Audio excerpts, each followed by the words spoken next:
Ini momen yang kesekian ya, saya memberikan materi di media pertama.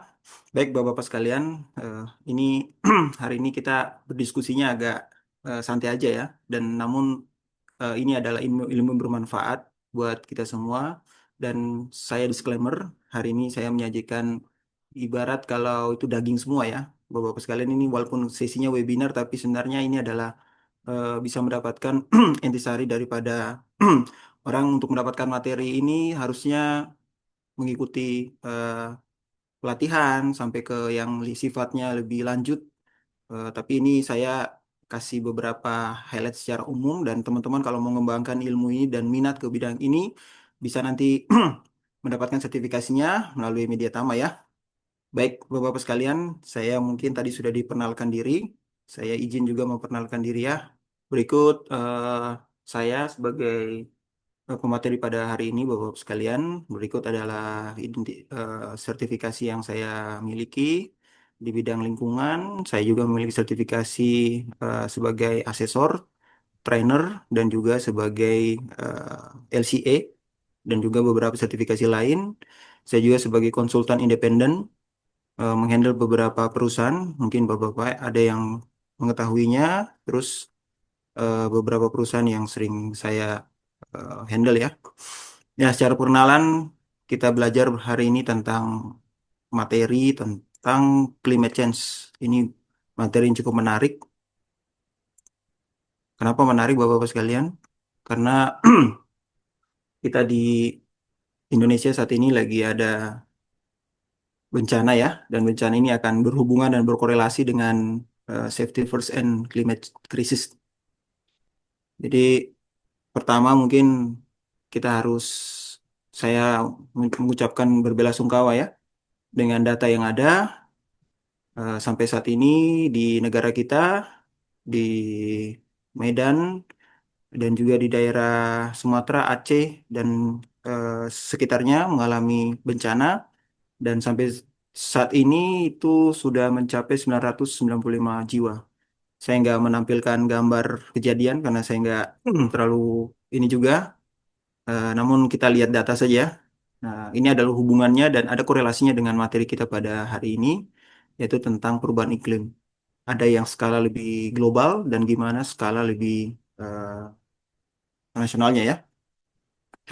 Baik, Bapak dan Ibu sekalian, eh, ada triple planetary crisis ya. Di dunia ini kita saat ini di bumi kita ada mengalami tiga krisis ya. Pertama, climate change atau perubahan iklim. Kedua adalah biodiversity loss, di mana pengurangan dan kehilangan eh, apa namanya sumber daya yang disebut eh, hewan, tumbuhan itu banyak yang mengalami pengurangan. Dan kita harus ketahui saat ini lagi masifnya infrastruktur, lagi masifnya pembangunan, proyek dan sebagainya. Apakah itu menjadi aspek yang menurunkan jumlah makhluk hidup yang ada di muka bumi ini atau bagaimana? Kita akan bahas di belakang. Berikut adalah pollution ya. Polusi ini dengan masifnya pembangunan, dengan masifnya dunia industri, polusi tidak kita bantah bahwa limbah, sampah itu begitu banyak dihasilkan, dan ini adalah krisis yang dihadapi oleh bumi kita. Apakah ada hubungannya dengan kejadian-kejadian seperti bencana dan sebagainya? Jelas riset dan data mengatakan bahwa ada korelasinya. Tapi kita akan fokus kepada iklim yang dimaksud dalam materi ini ya. Ya, Bapak dan Ibu sekalian, selamat datang di era 1,5 derajat Celcius. Apa yang dimaksud 1,5 derajat Celcius? Adalah suhu daripada bumi kita. Artinya bumi itu memiliki suhu yang bisa dikatakan selalu mengalami perubahan, baik itu dari tahun ke tahun, bahkan dari miliar tahun yang lalu mengalami perubahan. Tapi dalam siklus ini, apakah ada intervensi manusia atau ada intervensi makhluk lain yang dalam artian manusia dan industri yang mempengaruhi dan mempercepat kondisi tersebut. Ya, nah rekan-rekan sering nih pasti pernah kalau nonton berita dan mendengar ada namanya istilah La Nina dan El Nino. Ini dalam bahasa Spanyol, La Nina itu adalah anak laki-laki dan El Nino adalah anak perempuan. Maksudnya adalah kalau kita hubungkan dengan ini adalah kelebihan dalam bentuk iklim. La Nina cenderung terjadi panas, sorry mohon maaf, La Nina kelebihan hujan atau basah, El Nino kekurangan atau kekeringan. Nah, jadi kita kadang pernah mengalami di mana panasnya berkepanjangan, kadang kita pernah mengalami hujan dalam waktu 1 hari dan semalam itu bisa debitnya sangat tinggi dan bahkan hujan sebulan dihantam dalam satu satu hari dan satu malam. Ini eh, maksud daripada perubahan iklim tersebut. Nah, gimana kita nanti akan membahas tentang aspek keselamatannya bapak-bapak yang saat ini berada di perusahaan sebagai eh, pengendali, sebagai pemegang peran terhadap keselamatan di perusahaan, apa yang harus kita lakukan untuk menghadapi perubahan iklim ini? Nah, ini bapak-bapak yang menerapkan ISO nih. Ada ISO 14001, ada ISO 45001. Nah, semua ISO-ISO itu saat ini telah dituntut untuk melakukan penyesuaian. Penyesuaian terhadap apa? Terhadap perubahan lingkungan. Jadi bapak-bapak sekalian kalau yang menerapkan ISO ada suatu kewajiban baru nih buat bapak-bapak sekalian bahwa harus perusahaan membuat program, perusahaan membuat rencana kerja atau aktivitas yang memperhitungkan dan menghitung yang namanya perubahan iklim. Nah, di negara kita juga ada kebijakannya. Nanti kita akan bahas ya dalam peraturan kita.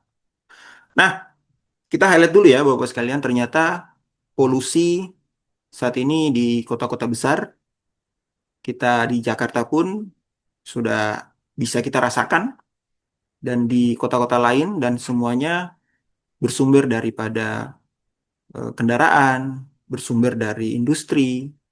Nah, ini semua tidak kita bantah bahwa menghasilkan yang namanya emisi gas atau karbon dioksida yang membuat suatu perubahan iklim ini berpengaruh.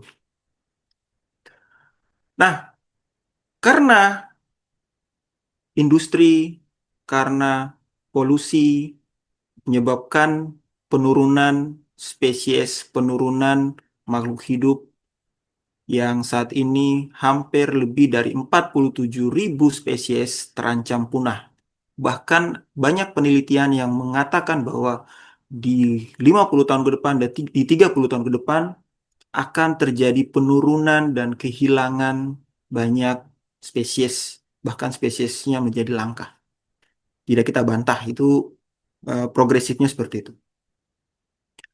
Ya, Bapak-bapak sekalian, di dunia saat ini kita ketahui bahwa ada namanya United Nations Climate Change Conference. Jadi ada suatu wadah di mana negara-negara berdiskusi nih terkait perubahan iklim, termasuk Indonesia ya.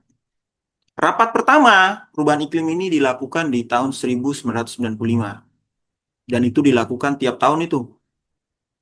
Nah, awalnya di tahun 2000 terus setiap tahun dilakukan dan pada tahun 2015 Bapak-Bapak sekalian, akhirnya ada muncul suatu kebijakan yang ataupun kesepakatan bersama nih di dunia internasional bahwa mereka mengatur yang namanya emisi atau suhu bumi batasnya tidak boleh lebih dari 1,5 derajat Celcius. Menahan kalau bisa di bawah daripada itu. Nah, setelah itu apa? Apa yang dibuat oleh negara-negara? Negara buat kesepakatan. Indonesia saat itu membuat kesepakatan yaitu dengan berkontribusi menahan 29% emisi jika dilakukan secara mandiri, dan kalau dia melakukan secara dibantu oleh negara lain, dia bisa maksimum menjadi 41%. Dibuat kebijakan itu, ditandatangani, dirapatkan, dan disepakati. Makanya ada banyak muncul nih Bapak sekalian, ada namanya program Zero Emission, Zero Net Emission. Nah, ada maksud-maksud daripada itu program yang dibuat untuk menahan yang namanya pemanasan eh, apa gas rumah kaca, sehingga menahan yang namanya perubahan iklim. Nah, apa yang duluan Bapak-bapak terjadi? Apakah perubahan iklim terjadi dulu ataukah pemanasan global? Ini bukan soal ayam dan telur, tapi gimana? Yang betul adalah perubahan iklim itu disebabkan oleh panasnya dunia atau panasnya global. Jadi suhu bumi itu naik, baru perubahan iklim itu terjadi. Nah, sama hal seperti gimana kita memitigasi dan gimana kita cara adaptasi. Ini teman-teman yang sebagian safety ini tahu nih. Dalam eh, kita hierarki pengendalian, berarti ada yang bisa kita kendalikan dan ada yang bisa kita adaptasi saja. Tidak bisa semuanya kita kendalikan karena dalam logika kita bahwa kita nggak akan bisa yang namanya mengendalikan perubahan iklim. Tapi yang bisa kita kendalikan adalah pemanasan global, yaitu mengendalikan emisi atau yaitu mengendalikan yang namanya si gas rumah kaca. Sehingga apa? Ketika pemanasan global dikendalikan, diharapkan adalah perubahan iklimnya bisa dicegah. Nah, oke. Nah, dalam suatu data, Bapak-Bapak sekalian, dari jutaan tahun lalu, pengukurannya cukup ini ya. Nah, ternyata pada tahun 1800-an itu kenaikan suhu bumi itu naik, Bapak-Bapak sekalian. Dari 0,5 sampai 1 sampai bahkan 1,5 itu mengalami kenaikan. Nah, sampai sekarang itu diasumsikan bahwa saat itu adalah masa-masa pra-industri. Mulai ditemukan eh, industri tenaga uap, industri tenaga kereta api itu sudah ditemukan. Nah, itu masa-masa mulailah dihasilkan emisi. Oke. Nah, apa yang dimaksud dengan gas rumah kaca? Ini kadang di masyarakat cukup uh, sering dengar, tapi kita kadang multi tafsir ya, Bapak sekalian. Nah, gas rumah kaca itu kita uh, analogikan seperti suatu eh, tempat di kebun pelindung yang dipakai untuk melindungi tanaman atau pohon ataupun sayur yang biasa dipakai untuk menanam. Nah, ilustrasinya adalah ketika matahari em, memancarkan sinarnya dan diterima oleh kebun tersebut, nah cahaya itu akan masuk dan diserap, tapi ditahan sehingga cahaya itu tidak akan keluar lagi. Kalaupun keluar, cahaya itu dalam jumlah yang cukup. Oke? Nah, artinya ada radiasi sinar matahari sebagian diserap. Oleh apa? Gas-gas yang dikenal dengan gas rumah kaca, yaitu CO2, CH4, N2O, dan juga uap air. Nah, artinya apa? Berarti gas rumah kaca itu, kalau dalam jumlah yang cukup, artinya itu baik. Tapi kalau gas rumah kaca yang kita sebut tadi CO2, CH4, dan N2O, kalau jumlahnya banyak, pasti kurang baik. Nah, makanya kita lihat bahwa Bapak-Bapak sekalian, apa manfaat dari gas itu? Kalau gas itu ada, dia akan menahan suhu bumi dalam keadaan yang normal dan yang kita kenal sekarang bisa hidup dengan nyaman. Kalau tidak, tanpa gas rumah kaca, suhu dari sinar matahari akan memancar ke bumi dan akan dikembalikan keluar tanpa ada namanya ditahan dan diserap. Sehingga apa? Suhu bumi pasti bisa sampai kepada minus 8 derajat dan ini suhu pasti dingin. Tapi dengan adanya gas rumah kaca, sebagian ditahan, sebagian dilepaskan energinya. Sehingga itulah keseimbangan yang ada di dunia. Makanya luar biasa betapa Tuhan mengatur segala sesuatunya bisa dunia dan bumi ini bisa seimbang. Nah, gimana gas rumah kaca dengan volume yang banyak dapat berpengaruh terhadap ozon, berpengaruh terhadap pelapis pelindung, dan kita akan tahu 1 derajat suhu bumi meningkat itu akan menjadi dampak besar terhadap dunia dan seluruhnya. Baik itu tentang cuaca, baik itu dengan kecepatan angin, akan berhubungan dengan kekeringan, banjir, sebagainya itu akan berhubungan semua ke sana. Jadi ada siklus yang kita tidak bisa bantah. Sering kejadian ada namanya badai La Nina, ada El Nino. Itu sering terjadi siklus di daerah Jepang, daerah Eropa, di daerah pesisir Pasifik. Semuanya rata-rata dikarenakan dengan siklus climate change atau perubahan iklim yang begitu cepat. Oke, kita lanjut ini. Ternyata dunia menetapkan juga program Sustainability Development Goals. Ini sampai tahun 2030. Siapa tahu mungkin ada perubahan lagi ya. Dan climate change masuk ke nomor 13, yaitu mencegah dampak perubahan iklim. Banyak ya, ini saya nggak sebut satu-satu. Ini bapak-bapak ini tahu nih. Ini cikal bakal dan program dunia ini ya untuk memastikan ini. Nah, ternyata bapak-bapak lihat dari 17 goal yang diharapkan, nomor 13 tadi yang kita sebut di atas, ternyata tidak ada yang warna hijau. Kita lihat tidak ada warna hijau. Semuanya warna kuning dan bahkan merah. Tahapan apa? Berarti semua negara saat ini belum bisa dan belum mampu on the track target. Ini masih masalah dunia. Oke, kita bicara G2, G3 ini kan banyak nih sudah hijau ya. Mereka udah on the target apa? On track dan target ya. Tapi kalau masalah 13 ini belum ada solusi yang untuk menahan ini. Semua negara bersama-sama berencana tapi nggak ada yang efektif mampu mengendalikan ini. Termasuk Indonesia, Bapak-Bapak sekalian. Indonesia tahun 2024 kita masih di level di ranking 78 ya. Kita masih ya belum apa-apa untuk mengendalikan ini. Oke ya. Nah, Bapak-Bapak coba kita lihat bahwa siklus perubahan iklim dari jadi gini, saya pakai sederhana. Bumi kita itu sudah ada dari ratusan juta tahun yang lalu. Oke? Ratusan juta tahun yang lalu ada siklusnya. Jangan tanya saya, Pak, kenapa ini gimana? Siapa yang hitung, Pak? Ini adalah estimasi yang diatur dan diukur. Nah, ini ada temperatur ya. Dulu ini kategori million tahun ya.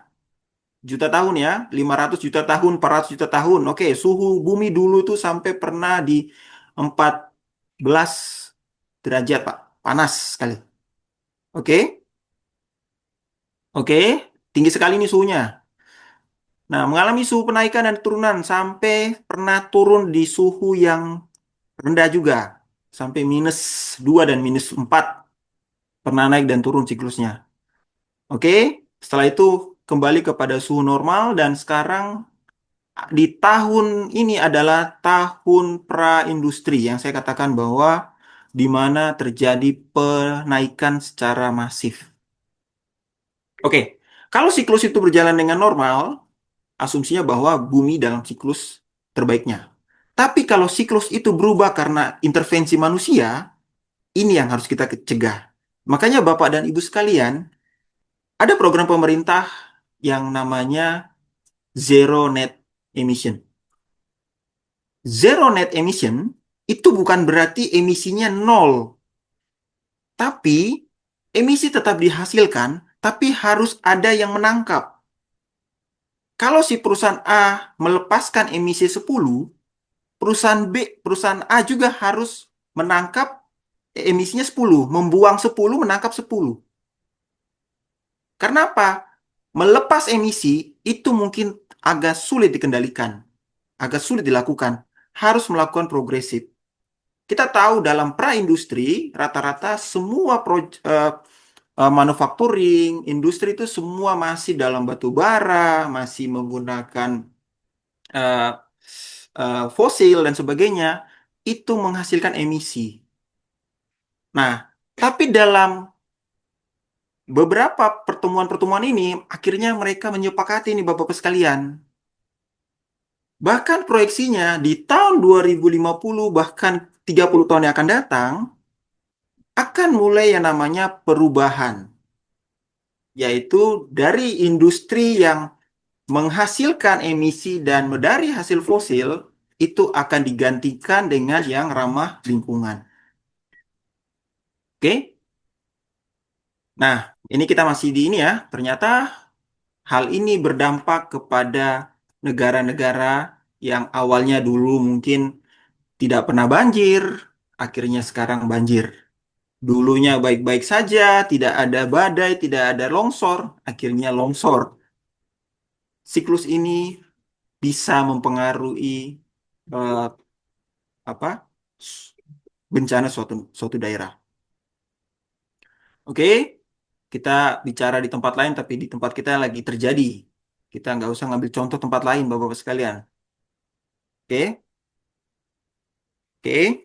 Nanti boleh kita diskusi nih, Bapak-Bapak sekalian. Kira-kira apakah perubahan iklim berkontribusi berapa persen, Pak, untuk menjadi suatu kecelakaan, suatu kejadian bencana? Tapi siapkan data nih, siapkan referensi, Pak. Yang sampai nanti saat ini banyak nih pakar-pakar yang menganalisa terhadap bencana yang ada di Indonesia, bahkan di Sumatera saat ini. Silakan, Pak, kita boleh diskusi di sini. Ini momen yang bagus ya, bisa kita tahu gimana cara pengendalian. Bahkan untuk menyampaikan kepada pemerintah bahwa strategi yang harus dilakukan oleh pemerintah itu apa. Pemerintah butuh masukan-masukan itu. Oke, tadi kita bicara ada 4 jenis, ada 5 ya, jenis gas yang paling besar menyumbang emisi dan menyumbang gas rumah kaca. Oke, jelas satu adalah fosil ya, Bapak-Bapak sekalian. Itu jumlahnya sangat banyak, tidak kita bantah. Sekarang kita pakai bahan bakar, bensin, kita isi di kendaraan, terjadi pembakaran di dalam mesin itu membuang karbon dioksida, terlepaslah ke udara, terus si perusahaan dia menggunakan apa namanya alat produksinya menghasilkan asap, kita lihat. Terus ada CH4 dan juga bentuk lain ya, namun mungkin jumlahnya sedikit ya, Bapak-Bapak sekalian. Kita tahu bahwa yang mana yang paling berpotensi itu yang dikendalikan. Oke. Nah, gimana di dunia? Di dunia ternyata emisi itu diukur dan dihitung. Dan negara mana yang menyumbang emisi terbanyak di dunia ini? Yaitu China ya. Ini datanya tahun 2018, China menyumbang terbanyak emisi di dunia. Kenapa? Karena jumlah apa namanya? Jumlah penduduknya banyak. Oke, itu jumlah satu negara. Gimana dengan jumlah per kapita? Nah, dalam perhitungan jumlah per kapita dia malah kurang dan kalah dari Amerika. Berarti satu orang menghasilkan apa namanya emisi lebih banyak orang Amerika dibandingkan orang di Cina. Padahal satu negara itu Cina lebih banyak. Nah, di bawahnya adalah nilai ambang batas nih. Nilai ambang batas yaitu 2,8 sampai 3,8 ton per kapita. Oke? Nah, kita tahu bahwa saat ini banyak negara-negara sudah mulai membangun buat program green energy, udah membuat program apa namanya energi terbarukan. Nah, semua itu salah satu program-program yang dibuat untuk menurunkan emisi gas buang atau yang disebut gas rumah kaca. Oke ya, kita di Indonesia masih ambang batas masih di bawah ya. Ternyata ada negara yang lebih banyak ya daripada itu ya. Oke, apa yang akan terjadi pada daerah-daerah ataupun dari struktur yang ada di bumi baik dari daratan, pantai, laut, kalau terjadi kenaikan yang namanya suhu bumi menjadi 1,5 bahkan di atas daripada itu dan bumi dalam keadaan berbahaya. Kira-kira seperti apa perubahannya? Nah, bisa terjadi kenaikan air laut. Kenapa? Suhu bumi meningkat, es yang ada di kutub utara dan di selatan terjadi mencair. Oke? Setelah itu, apalagi? Dengan suhu meningkat, adanya perbedaan antara satu belahan bumi lain dengan belahan bumi lain, terjadi perbedaan suhu. Sedangkan kita tahu bahwa angin itu atau cuaca bisa bergerak dari tekanan yang lebih tinggi dan ke tekanan yang lebih rendah. Berhubungan dengan arus laut, berhubungan dengan kecepatan angin. Oke? Saat es mencair, Bapak-Bapak sekalian, naiklah permukaan air laut. Sehingga banyak daerah-daerah yang kepulauan seperti kita, Bapak-Bapak sekalian, mulai kehilangan pulau-pulaunya. Oke? Itu baru satu aspek. Dengan suhu yang berubah, suhu panas, Bapak sekalian, mulai banyak kondisi sakit, penyakit, atau virus yang bisa muncul. Karena mereka potensial muncul karena terjadi perubahan iklim. Ayo, jam satu ada yang bantah nih. Oh Pak, mungkin COVID-19 bisa bisa jadi gara-gara perubahan iklim. Nggak tahu ya, mungkin bisa juga ya. Namun beberapa penyakit-penyakit tropis dan yang lain itu bisa bertambah parah. Seperti Indonesia, demam berdarah, kalau di daerah Indonesia Timur bisa malaria, dan lain-lain. Itu aspek yang paling utama kenapa terjadi, gitu, Bapak sekalian ya. Nah, permukaan air laut, daratan, gimana? Itu baru aspek baru sebagian. Apa yang berdampak lagi kira-kira bisa terjadi? Dengan cuaca yang tidak mendukung, kekeringan bisa terus-menerus terjadi. Contoh, di suatu daerah terjadi panas yang berkepanjangan. Oke, itu akan berpengaruh ya. Saya nggak jelaskan satu-satu ya, saya highlight secara umum ya. Oke, nah nanti kita akan bahas tuh Bapak-Bapak sekalian. Ada tiga sektor yang menghasilkan emisi, tapi ada dua sektor yang dapat menyerap emisi. Harus seimbang nih, gimana caranya nanti kita lihat. Oke, kita masih dampak ya. Nah, ternyata dampak utama perubahan iklim pada sistem kehidupan manusia itu bisa dilihat dengan banyak data, Pak. Ini data ini bersumber dari IPCC. IPCC ini adalah suatu kayak lembaga yang di dalamnya adalah mereka-mereka yang ahli lingkungan, yang di mana mereka melakukan riset, menghitung dan mengukur bahkan melakukan penelitian terhadap perubahan iklim yang terjadi di dunia. Itulah bedanya kita di Indonesia dan di luar ya. Di luar itu udah gimana belajar gimana mencegah lingkungan kalau kita dalam negeri belum. Kenapa? Coba lihat deh. Mana ada saat ini demo yang terjadi di Indonesia yang membahas tentang perubahan lingkungan? Tidak ada, Pak. Kenapa? Belum. Perubahan lingkungan belum menjadi masalah yang fundamental di Indonesia. Tapi di luar negeri, mereka sudah mulai demo dengan gimana pemerintah harus buat program mengendalikan emisi, mengendalikan gas buang, program green energy.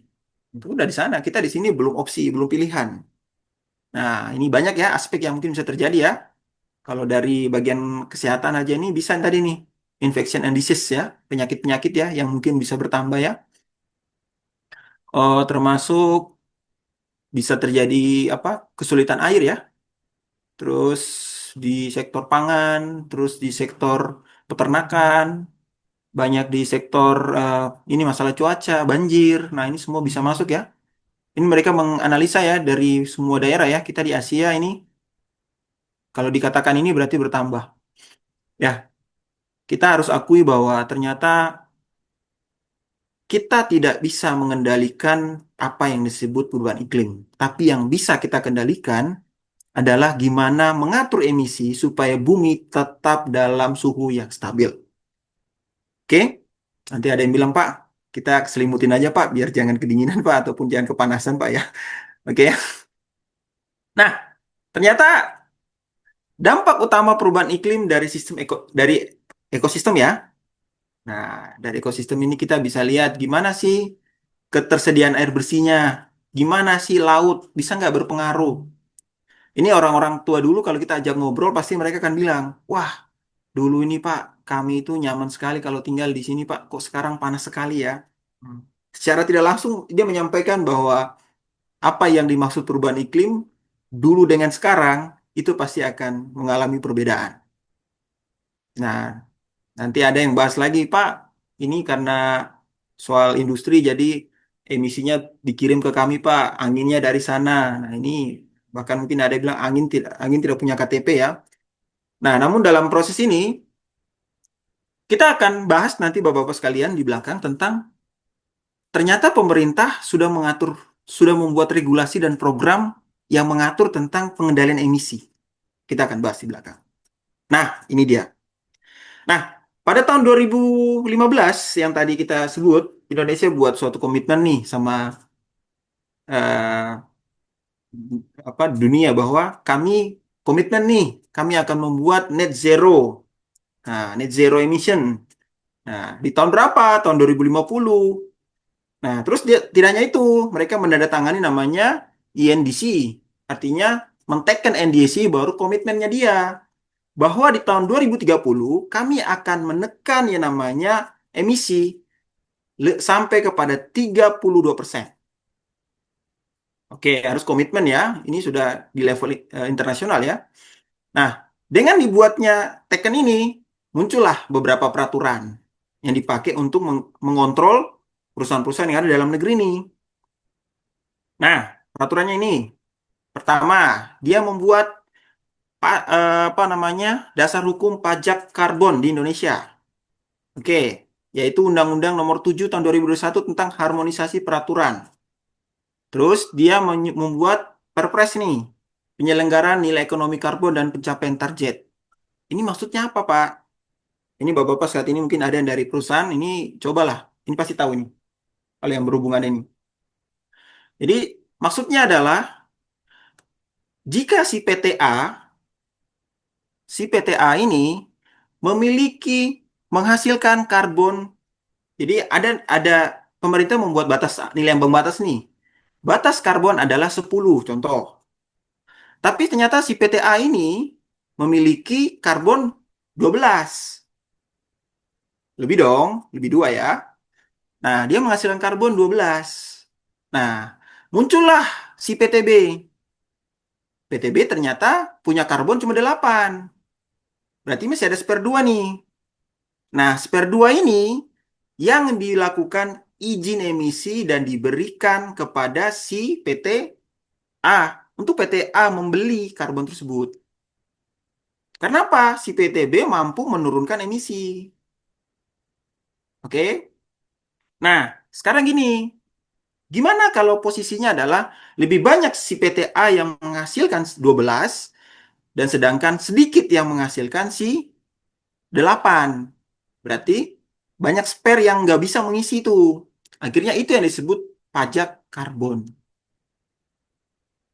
Nah, pajak karbonnya berapa? Nih peraturannya dari Kementerian Keuangan ya. Ternyata mereka mengatur bahwa pajak karbon itu sebesar 30.000 ton CO2 ekuivalen. Nah, ini berlaku untuk siapa? Berlaku buat semua perusahaan yang menghasilkan emisi gas buang. Oke? Berarti apa? Kita harus melakukan yang namanya. Nah, ada yang menarik lagi Bapak-Bapak sekalian. Ternyata terjadi perubahan paradigma nih. Nah, nih bapak-bapak yang bekerja di bidang eh, tambang nih, di bidang pokoknya semua deh, saya nggak sebut satu-satu ya. Bahkan di bidang yang menghasilkan emisi gas buang itu diproyeksikan menurut peneliti ya, bukan menurut saya bapak-bapak sekalian ya, itu akan mengalami penurunan, akan digantikan dengan perusahaan-perusahaan yang hemat, yang emisinya rendah, dan itu adalah cara yang dipakai oleh dunia untuk mengontrol yang namanya emisi gas buang. Itu dunia. Apakah hal itu bisa terjadi di Indonesia? Kita lihat ya. Kenapa? Pemegang regulasi yang memberikan izin adalah pemegang kontrol terhadap si kebijakan di negara. Oke ya? Ini pajak nih. Nah, ini yang tadi saya bilang bahwa eh, zero net emission adalah bukan tidak menghasilkan emisi, tapi zero net emission adalah kalau dilepas 10, kalau bisa ditangkap juga 10. Nah, ini bapak-bapak yang ada di perusahaan, contoh nih, ada yang namanya eh, emission storage ya, apa? Cool storage ya. Jadi menangkap yang namanya capture storage ya. Jadi emission capture storage. Jadi mereka menghasilkan gas buang dalam bentuk asap, tapi asap itu ditangkap dan dimasukkan ke dalam penampungan yang dimana gas itu tidak dibuang. Ada beberapa perusahaan-perusahaan sekarang sudah menggunakan teknik ini. Rata-rata di migas mereka melakukan ini karena mereka punya penampungan. Nanti ada ya. Oke. Nah inilah dikatakan bahwa kita melepas 10, menangkap 10. Makanya tadi ada disebut pajak. Kalau kamu lepasnya 12, kamu harus bayar. Bayar ke siapa? Bayar ke si yang lepas cuma 8. Gitu ya. Ini secara sederhana caranya kayak gitu ya. Nah, tadi saya ada bahas di depan Bapak-Bapak sekalian bahwa ada 5 aspek, 5 sektor yang dapat paling berkontribusi dalam menghasilkan emisi dan mengurangi emisi. 1, 2, dan 3, energi, waste, dan IPPU itu yang menghasilkan energi. Sedangkan algae kultur 4 sampai 5 itu yang menyerap dan menangkap emisi tersebut. Oke. Nah, dulu pada tahun 2010 hasil hitungannya adalah yang dihasilkan dari aspek energi adalah 453. Oke, megaton ya, itu MT ya, megaton CO2 ya, ekuivalen. Nah, ternyata diproyeksikan kalau di tahun 2030 itu bisa menjadi 1.669 metrik ton, megaton. Nah, CM1 dan CM2 itu apa? CM1 itu kalau pemerintah bisa melakukan pengendalian yang tadi kita katakan secara mandiri akan menjadi 1.311. Tapi kalau dibantu sama negara lain bisa 1.223.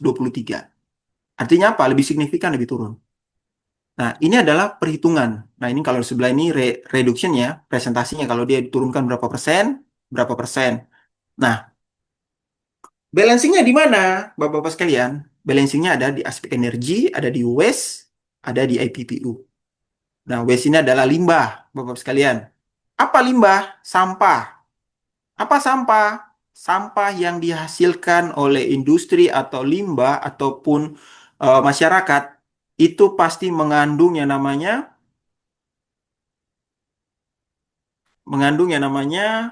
eh, gas buang, gas buang atau CO2, biasa kita disebut metana. Itu kalau terlepas ke udara, itu bisa menyumbang yang namanya emisi gas buang atau menyumbang gas rumah kaca. Setelah itu, IPPU. Ini manufaktur atau semen, Bapak sekalian. Oke, jangan tersinggung ya yang ada di sini PT Semen ya. Ini peleburan baja juga ya, semua masuk ke sini ya, termasuk menyumbang emisi ya. Oke, oke, tiga sektor ini paling besar nih yang menyumbang emisi. Tapi ada dua sektor lagi nih yang ternyata dapat menyerap emisi, yaitu apa? Agriculture, artinya pertanian. Oke, ini saya agak puji nih ya, kelapa sawit. Walaupun bagaimanapun juga kelapa sawit termasuk yang mampu menyerap emisi. Oke, terus mangrove ya, salah satunya. Setelah itu forest ya, pohon ya. Kita tidak bantah bahwa pohon adalah paru-paru dunia. Jadi tidak boleh ditebang ya, tidak boleh ditebang ya. Ya, ini saya agak hati-hati ngomong juga nih. Tapi ya kita belak-belakan aja ya. Ternyata pohon tidak boleh tebang. Karena salah satu cara dua aspek ini untuk membantu menekan emisi. Bukan menekan, menyerap emisi.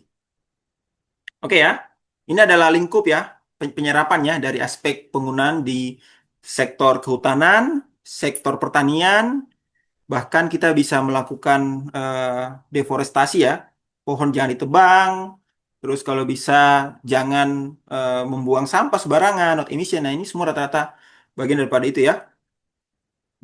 Maksudnya jangan bakar sampah ya.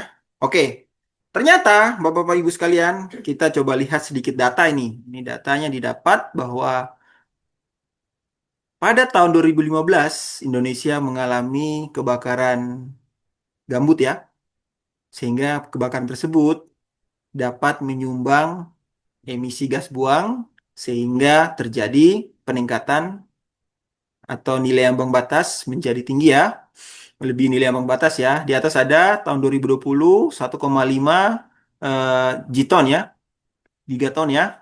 Setelah itu pada tahun 2022 1,2 dan kalau lihat dari datanya progresifnya cukup naik ya. Nah, ternyata banyak nih pemerintah akhirnya buat program Bapak-Bapak sekalian untuk melakukan yang namanya penyelenggaraan nilai ekonomi karbon. Ini lagi tren-trennya nih ya, pernah didiskusikan ya. Ekonomi karbon ini flow-nya, aturannya ya. Jadi kita harus tahu bahwa ternyata banyak buat program ekonomi hijau. Nah, ini sudah mulai nih di mana mulai tidak menggunakan botol plastik lagi, terus mulai mengelola energi, gimana kita harus melakukan yang namanya, bahkan perusahaan-perusahaan sekarang lagi dibuat nih supaya menghasilkan eh, contoh di sektor energi kayak solar panel nih, terus yang dari panas bumi, jadi pembangkit listrik dari panas bumi. Terus ada dari, kenapa panas bumi itu dikatakan efisien, tidak membuang emisi karena panas bumi itu dihasilkan eh, panas, air dan memutar turbin. Turbin itu jadi uap yang dihasilkan adalah uap air sehingga itu dikatakan aman.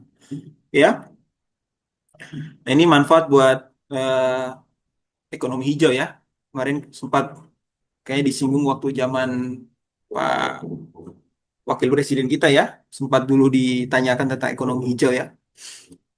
Nah, nyata Indonesia sudah membuat banyak kebijakan dari Bappenas, buat program, buat hilirisasi, peningkatan, dan semua dilakukan secara bertahap. Tapi memang belum ada yang dianggap efektif dan efisien dan dianggap signifikan gitu untuk melakukan menekan yang namanya emisi ya. Nah, ternyata juga Indonesia membuat ini data dari Bappenas ya. Mereka membuat program ya, program jangka panjang ya. Nah, tujuannya apa? Karena di tahun 2015 Indonesia itu sudah menaikkan kontrak ya, kesepakatan bahwa kami bersepakat ini harus melakukan menekan emisi. Nah, sedangkan kalau hanya berjanji tapi tidak diimplementasikan, akhirnya kementerian sudah mulai melakukan langkah-langkahnya untuk mencapai achievement tersebut, hal tersebut ya. Nah, ternyata Bapak-Bapak sekalian, hal tersebut bersinggungan dan berkorelasi dengan saat ini kejadian-kejadian yang ada di Indonesia dan hal ini akan berkorelasi lagi nih. Ternyata apakah bertambah parah atau gimana? Banyak penelitian yang mengatakan bahwa climate change atau perubahan lingkungan kita hanya bisa yang namanya beradaptasi, tapi yang kita bisa kendalikan adalah menurunkan emisi gas buangnya. Itu yang bisa kita lakukan. Kenapa? Oh ya Pak, ini faktor alamnya. Di faktor alam kita nggak bisa kendalikan. Ya betul nggak bisa kendalikan, tapi yang kita bisa kendalikan. Jadi dalam strategi pengendalian itu adalah kita tahu yang mana kita lakukan, yang tahu kita gimana harus melakukan. Ya, nah Bapak-bapak sekalian, ternyata gimana aspek safety-nya? Ini Bapak-bapak yang belajar tentang teori manajemen hazard identifikasi, risk assessment, gimana kita mengidentifikasi, gimana kita memanfaatkan yang namanya vulnerability, exposure, sensitivity. Nah, ini teori ya, gimana kita melakukan pengendalian ya.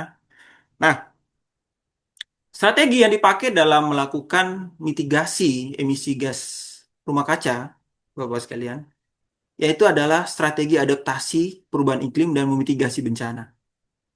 Nah, ini nih orang ketiga ini harus bisa jadi peramal ya. Artinya mengetahui, oh Pak, ini cuacanya atau bukan cuaca. Ini kita lagi melakukan eh, ini apa analisanya gimana? Apa yang harus dilakukan? Bisa dimasukkan ke dalam hazard identifikasi risk assessment dari aspek lingkungannya, Pak. Ternyata saat ini eh, curah hujan cukup tinggi. Terus masuk ke dalam angin kencang. Ini kalau bapak-bapak dan ibu bisa punya perusahaan ada di sektor eh, perairan atau eh, kapal, bisa nih shipping, itu bisa melakukan memasukkan aspek ini ke dalam hazard identifikasi risk assessment-nya. Dulu awalnya mungkin Pak kami naik kapal tapi ombaknya mungkin cuma 2-3 meter nih. Tapi dengan adanya ini ombaknya bisa jadi 7 meter Pak. Itu masuk ke dalam sana. Terus Pak, ternyata kami punya pekerjaan ini harusnya timelinenya cuma sebulan Pak. Kami bisa molor sampai 2 bulan Pak atau 3 bulan dalam suatu proyek. Adalah karena perubahan iklim Pak, cuacanya hujan terus. Ataupun cuaca ekstrim Pak, panas terus. Nah ya, salah satu dimasukkan ke dalam aspek ini adalah sistem manajemen ISO ya, sudah mewajibkan untuk mengimplementasikan atau memperhatikan yang namanya perubahan iklim. Nah, harapannya apa Bapak sekalian? Tadi kita akan bilang bahwa eh, perubahan iklim hanya bisa diadaptasi, tapi yang bisa dimitigasi adalah si emisi gas buangnya atau gas rumah kacanya. Oke? Nah ini untuk bapak-bapak ini di sektor K3 ini disiapkan ini Pak. Ternyata dulu tidak seperti yang sekarang kalimat kata-kata ya. Nah ternyata mitigasi bencana dalam siklus manajemen bencana, mitigasi, persiapan, respon, recovery itu harus lebih sigap.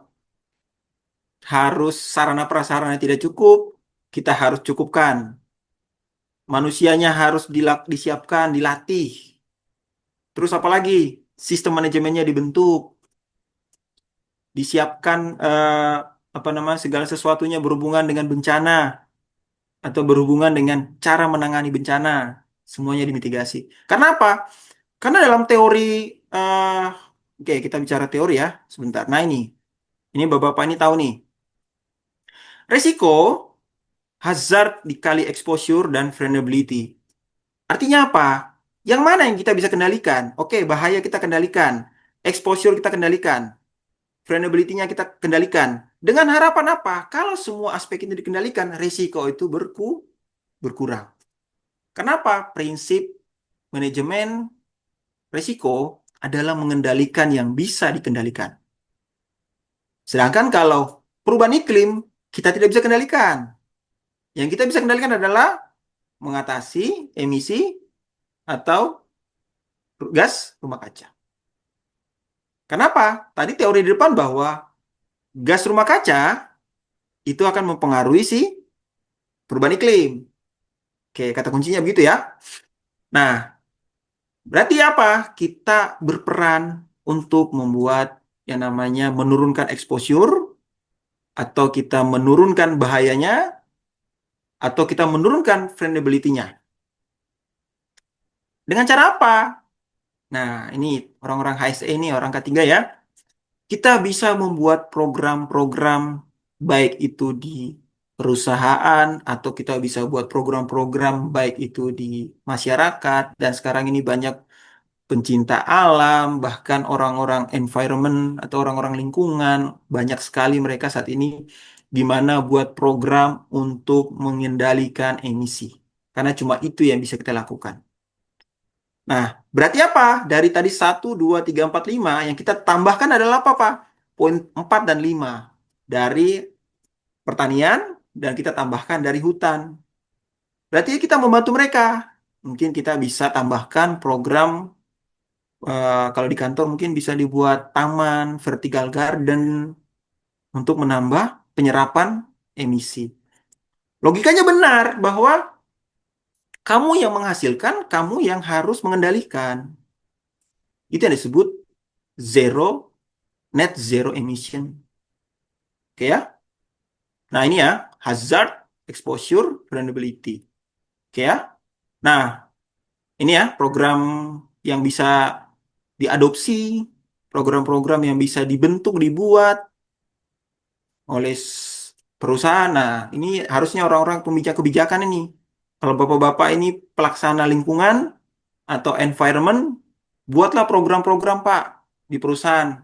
Mengembalikan ekologi, mengembalikan apa namanya, membuat program untuk pro lingkungan. Nah, ini pemerintah juga banyak buat nih.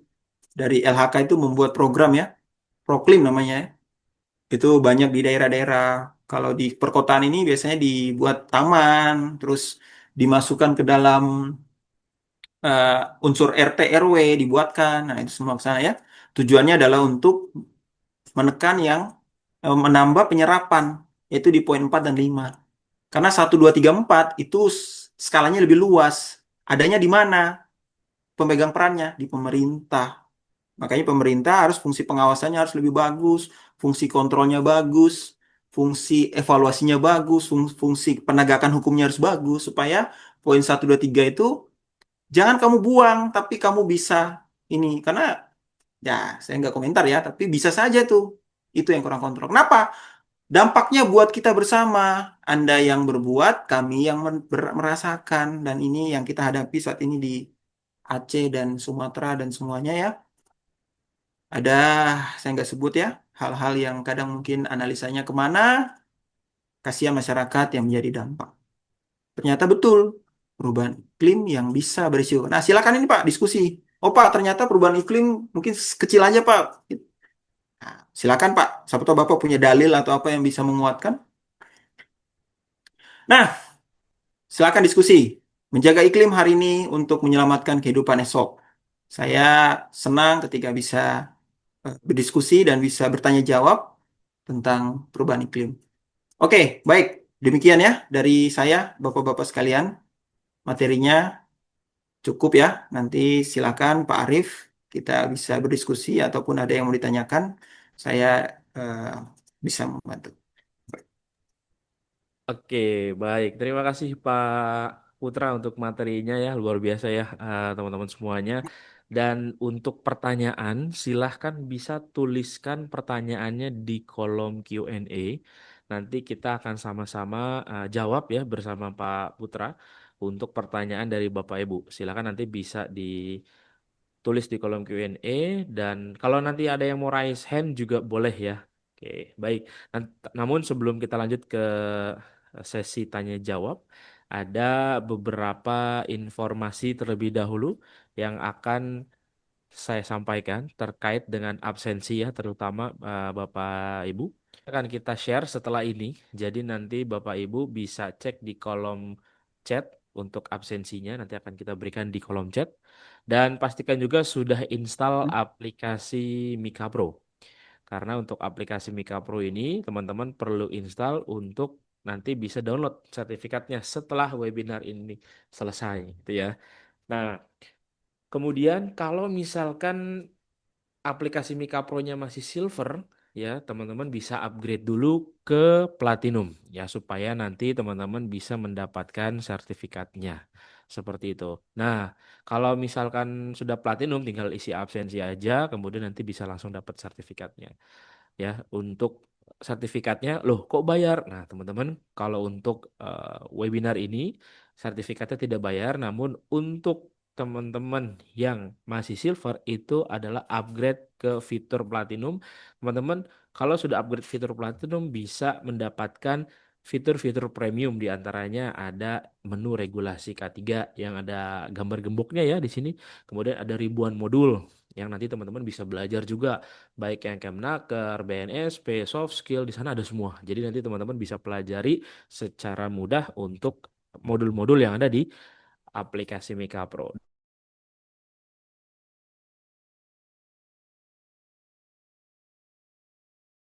Bisa mendapatkan akses fitur premiumnya. Namun sertifikat ini sebagai bonus bagi teman-teman semuanya yang sudah platinum member dan bisa ikut webinar, maka bonusnya bisa dapat sertifikat gitu ya. Jadi bukan bayar sertifikat ya, maka teman-teman silakan bisa pahami terkait dengan platinum dan silver aplikasi Mika Pro ini ya. Seperti itu teman-teman. Silakan nanti teman-teman juga bisa aksesnya di desktop di aik3.mediatama.co.id. Di sini nanti teman-teman bisa langsung akses di laptop ataupun PC ya. Nanti tinggal klik mulai konsultasi lalu login menggunakan aplikasi Mika Pro. Jadi teman-teman punya dulu aplikasi Mika Pro untuk bisa mengakses AI K3-nya. Nanti tinggal tanya aja seputar K3 ya teman-teman. Baik, nah untuk EK3 ini sudah tersedia di Play Store untuk versi terbaru. Jadi kalau teman-teman masih versi yang lama, di-upgrade lagi aja di Play Store-nya. Kemudian nanti bisa ada fitur AI K3. Namun untuk di App Store ya atau di iOS atau di handphone iPhone itu teman-teman masih belum ada update. Jadi silakan buat teman-teman yang menggunakan iPhone bisa pakai website aik3.mediatama.co.id terlebih dahulu. Kemudian untuk webinar kolega juga akan kita tayangkan rekamannya di channel YouTube-nya Kak Cik Deni. Jadi nanti teman-teman silahkan bisa follow akun akun YouTube ya, akun YouTube-nya Kak Cik Deni supaya bisa mendapatkan materi-materi seputar K3 ya, teman-teman. Terutama untuk webinar setiap Sabtu juga akan kita tayangkan di channel YouTube-nya Kak Cik Deni. Lalu untuk perpanjangan lisensi dan juga SKP pastikan teman-teman tidak expire lebih dari 1 tahun ya. Ketika teman-teman sudah lebih dari 1 tahun sejak masa berlakunya habis, maka teman-teman perlu refreshment. Jadi lumayan nanti biayanya bisa lebih tinggi dibandingkan biaya perpanjangan biasa ya. Kemudian di Media Tama masih ada promo akhir tahun, teman-teman, diskon besar-besaran sampai dengan 50% untuk beberapa pelatihan yang ada di sini. Ada beberapa pelatihan yang sudah diselenggarakan, ada juga pelatihan yang akan diselenggarakan. Pastikan teman-teman bisa daftar kalau misalkan teman-teman ada kebutuhan pelatihan, pas lagi ada diskon 50%, bisa langsung daftar sesuai dengan kebutuhan teman-teman ya. Dan di sini masih ada jadwal untuk beberapa pelatihan yang akan kita jalankan. Semoga kuotanya belum penuh karena ini banyak sekali peminatnya teman-teman untuk program diskon 50%. Nah, kalau untuk teman-teman yang ingin terjun ke dunia K3 bisa ambil ahli K3 umum ya, Kemenaker RI, dan kita laksanakan lagi nanti di awal tahun di Januari. Ya, supaya nanti teman-teman bisa terjun ke dunia K3 mulai juga bisa nih dari ahli K3 umum. Untuk bulan Desember sudah selesai, sudah running, jadi nanti tidak ada lagi untuk di bulan Desember ya, kita mulai lagi di Januari. Dan kabar baiknya adalah di seluruh pelatihan yang ada di Media Tama per 2026 turun harga. Ya, biasanya harganya naik, ini harganya turun tahun depan ya. Seperti itu teman-teman. Kemudian juga untuk ahli K3 umum, kalau teman-teman sudah punya yang Kemnaker bisa juga nih ambil yang BNSP sebagai kompetensi pribadinya. Dan ini pendidikannya minimal D3 ya teman-teman, sama seperti yang Kemnaker karena Mediatama sudah mengikuti SKKNI terbaru sehingga untuk ahli K3-nya persyaratannya naik menjadi D3 seperti itu. Dan kalau misalkan yang teman-teman masih SMA atau SMK bisa ambil yang petugas K3 atau operator K3. Bedanya kalau teman-teman sudah punya pengalaman ya lebih atau minimal 2 tahun, maka ambil aja yang petugas. Tapi kalau belum pengalaman di bidang K3, ambil operator K3. Lalu kalau teman-teman sudah punya ahli K3 umum Kemenaker RI, lanjut lagi ke auditor. Ya, ini juga ada untuk auditor SMK 3. Pembelajarannya di awal tahun nanti ya Januari dan kita laksanakan secara online training. K3 lingkungan kerja kita juga ada di Januari ya. Dan nanti teman-teman bisa ikut secara blended training. Nanti akan ada prakteknya langsung bagaimana caranya melakukan pengukuran lingkungan kerja. Ya.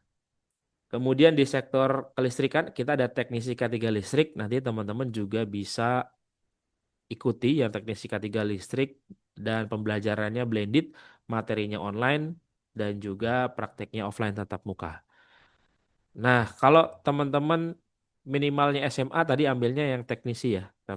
Tapi kalau sudah D3, S1 ambil yang ahli K3 listrik dan ini full tatap muka atau offline selama 18 hari ya. Untuk konstruksi kita juga ada di awal tahun teman-teman. Ahli muda K3 konstruksi juga pembelajarannya secara online training.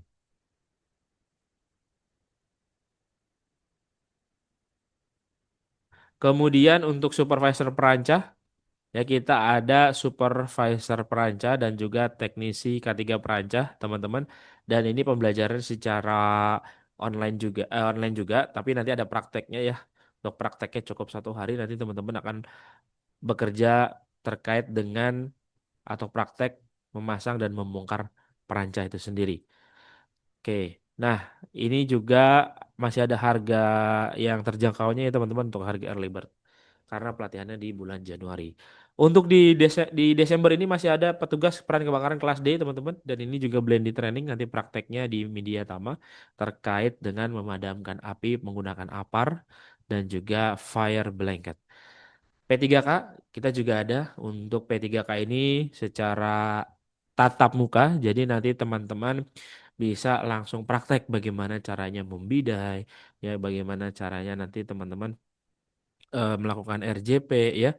Nah, nanti akan semua dipraktekkan di pelatihan P3K. TKBT tingkat 2 kita masih ada diskon di 50% kelas terakhir di tahun 2025 dengan diskon 50% di tanggal 17 Desember. Nanti teman-teman silahkan hubungi Media Tama, tim Media Tama hubungi saya juga boleh. Nanti nomor saya kirim di kolom chat. Kalau teman-teman ingin tanya kuota dari masing-masing pelatihan yang masih ada diskon 50% ya. Nah, kalau untuk teman-teman yang bekerjanya bergelantungan di atas tali, ambilnya yang TKPK ya. Tapi kalau masih menggunakan platform perancah, itu ambil yang TKBT. Kemudian kalau teman-teman di perusahaannya ada forklift, pastikan forkliftnya juga operatornya memiliki SIO. Nah, Media Tama masih ada nih harga early bird-nya dan juga harga diskon ya teman-teman ya. Nah, diskon 50% ini kita akan laksanakan nanti di tanggal 15. Jadi masih ada waktu nih 2 hari untuk teman-teman bisa ikut daftar kalau seatnya belum penuh ya. Oke. Kemudian untuk teknisi K3 ruang terbatas ini juga blended training nanti akan ada prakteknya langsung di Media Tama ya teman-teman di awal Januari untuk di bulan Januari untuk kita laksanakan pelatihannya. Operasi K3 Migas dan pengawas K3 Migas kita ada nih di bulan Desember teman-teman kelas terakhir juga untuk kita bisa mengikuti pelatihan di sektor migas ya. Nah, ini juga online training teman-teman. Kemudian investigasi insiden ini juga penting bagi teman-teman semuanya yang sudah punya ahli K3 umum atau menjadi seorang safety ya atau HSE. Nah, penting untuk kita bisa memiliki pengetahuan terkait dengan investigasi insiden. Kemudian juga buat teman-teman yang ingin ikut sertifikasi sertifikasi HIMU dan HIMA, Hygiene Industri Muda dan Madya, Media Tama juga bisa untuk melaksanakan pelatihan HIMU dan HIMA dan ini pembelajarannya secara online training ya. Jadi nanti teman-teman materinya melalui Zoom, tapi untuk uji kompetensinya nanti menggunakan nanti langsung ya atau offline seperti itu. Lalu untuk di sektor K3 laboratorium kita juga ada nih teman-teman di bulan Januari. Buat teman-teman yang bekerja di laboratorium, pastikan sudah memiliki sertifikasi kompetensi K3 laboratorium. Lalu ini adalah ATK yang akan teman-teman dapatkan kalau memilih Mediatama sebagai partner sertifikasi teman-teman semuanya. Dan nanti teman-teman juga kalau misalkan online akan kita kirimkan ke seluruh Indonesia gratis, tidak ada ongkir lagi ya. Dan kalau misalkan teman-teman offline ya, seperti K3 listrik tadi ya, yang ahli K3 listrik itu akan kita berikan saat pelatihan. Kemudian kalau misalkan teman-teman semuanya ingin belajar K3 secara mandiri, bisa melalui platform digitalnya Media Tama Learning Academy atau Midley ya. Ya, nanti teman-teman bisa belajar terkait dengan materi-materi apapun yang ada hubungan dengan K3 di websitenya Midley ya. Jadi nanti teman-teman bisa dapat sertifikat, bisa dapat modul ya. Kemudian juga tentunya materinya bisa ditonton kapanpun. Kalau kita ikut webinar, kita kan nggak bisa nentuin ya, kita mau ikut materi yang konstruksi aja, migas aja nggak bisa. Tapi kalau di e-course atau kursus online yang Media Tama, yaitu Midlea, teman-teman bisa pilih apa aja yang teman-teman ingin pelajari dan tetap akan dapat sertifikat. Seperti itu. Kemudian untuk lowongan kerja di websitenya mediatama.co.id ada menu karir, silakan bisa lamar saja. Untuk CV teman-teman silakan langsung diisi ya. Kalau misalkan belum punya CV, nanti bisa langsung buat CV di aplikasi Mika Pro. Di sini ada menu buat CV online dan tinggal masukin biodata, kemudian download. Sesimpel itu teman-teman. Kemudian kalau ada yang ingin informasi lebih lanjut, silakan hubungi nomor yang tertera di depan layar. Ada tim sales kami, silakan bisa di WhatsApp juga ya. Screenshot aja nomor teleponnya dan pastikan sudah memfollow semua akun sosial media kita karena di sana juga akan ada informasi promo-promo menarik lainnya. Kalau ada yang ingin kerjasama, boleh hubungi kami ataupun juga kalau teman-teman instruktur yang hari ini hadir di dalam Zoom dan ingin menjadi pembicara di webinar kolega tahun 2026 nanti ya, silahkan nanti bisa hubungi nomor saya. Ini nomor saya, silahkan teman-teman screenshot dulu aja. Nanti saya akan carikan jadwal yang bapak-bapak atau ibu yang ingin menjadi instruktur di webinar kolega Media Tama. Oke, itu saja teman-teman. Di sini juga sudah ada yang bertanya. Buat teman-teman semuanya, silahkan bisa tuliskan pertanyaannya di kolom Q&A ya. Dan kita akan lanjutkan ke sesi tanya jawab. Namun sebelum kita lanjut ke sesi tanya jawab, saya akan share dulu untuk absensinya ya. Yang teman-teman sudah tunggu-tunggu. Nah, absensi ini silahkan teman-teman isi sampai ada tulisannya berhasil ya. Kalau misalkan teman-teman belum yakin, kayaknya kayaknya tadi belum berhasil deh. Silahkan isi lagi. Ya kalau misalkan nanti teman-teman sudah yakin, silahkan nanti bisa eh, tunggu saja untuk sertifikatnya terbit. Nah, sudah saya kirimkan di kolom chat, silahkan teman-teman isi dan pastikan nomor handphone yang dituliskan di kolom absen adalah nomor handphone yang terdaftar di aplikasi Mika Pro saat ini. Kalau misalkan teman-teman belum daftar, silahkan daftar dulu, kemudian isi absensi, gitu ya. Oke, kita lanjut ke sesi tanya jawab nih, Pak Putra. Di sini sebenarnya sudah ada di, oke, di kolom chat juga ada yang bertanya nih dari Pak Makmun. Yang pertama dari Pak Makmun, iklim dengan ekosistem berubah selain efek rumah kaca, apa dampak lingkungan berpengaruh terhadap hutan juga, Pak? Nah, Oke, bagaimana Pak? Silakan. ya, eh, jawabannya pasti berpengaruh, Pak. Karena dengan adanya industrialisasi, itu kan butuh lahan, Pak. Lahannya pasti hutan, Pak. Dan hutannya pasti alih fungsi lahan nih. Yang harusnya hutan menjadi penyerap, tadi kita bilang di aspek 4 dan 5, namun dialihkan menjadi aspek 1 dan 2 dan 3, yang dimana alih fungsi lahan itu dijadikan sebagai pabrik, dijadikan sebagai, sedangkan program kita tadi di awal bahwa kalau bisa terjadi keseimbangan nih antara kita butuh nih industrialisasi, kita butuh nih buka lahan, kita butuh nih buka pabrik, kita butuh kesejahteraan, butuh eh, lapangan kerja. Tapi kita juga butuh yang namanya hutan, yang dimana dan hutan ini adalah unsur penyeimbang dalam prinsip climate change ini, Pak. Jadi Pak Mamun ya, ini jelas kita mau ambil contoh di mana di Indonesia banyak Pak. Di Indonesia banyak sekali contohnya. Kita kalau mau sebut satu-satu kayaknya nggak akan habis Pak Arif. Jadi kedua-duanya kita butuh lingkungan yang baik, kita butuh makanya rata-rata perusahaan itu diwajib nih penerapan ISO-nya harus dicek lagi, AMDAL-nya gimana, analisis dampak lingkungannya, terus UKL, UPL, SPPL, terus masuk ke apa namanya izin lingkungan, itu semuanya harus dilakukan analisis dengan baik. Pertanyaan, apakah negara kita pemegang regulasi betul-betul melakukan kontrol nih? Apakah izin lingkungan diabaikan dari aspek ketiga nih? Pak, investasi di Indonesia itu kita lihat deh, lingkungan itu ditaruh ke aspek ketiga, Pak. Pertama adalah kesejahteraan. Pokoknya senegara ini bisa menghasilkan atau si pengusaha ini bisa menghasilkan keuntungan, aspek lingkungan itu biasanya diabaikan dari ketiga, Pak. Makanya cukup miris. Kemarin banyaklah ada aktivis lingkungan berdebat sama beberapa eh, pengusaha dan sebagainya itu sering karena apa? Dan sekarang lah kita dibukakan mata ya bahwa kejadian yang terjadi ini salah satu aspek ya. Belum ada penelitian yang mengarah ke sana, tapi feeling feeling kita sebagai orang analisis lingkungan sudah pasti ada dampaknya dari sana. Nah, ini udah mulai banyak nih yang mengelak nih, udah di depan mata nih. Apakah harus masih ini mau dibantah gitu ya? Ya, jawabannya ada Pak. Akan berhubungan terhadap hutan karena alih fungsi lahan dan hutan kita lihat kalau dalam peta ya mungkin ada datanya itu dari 50 tahun terakhir bahkan 100 tahun terakhir kita terjadi deforestasi ya. Banyak bukan lahan yang sehingga jumlah hutan yang ini berkurang dalam peta satelit ya.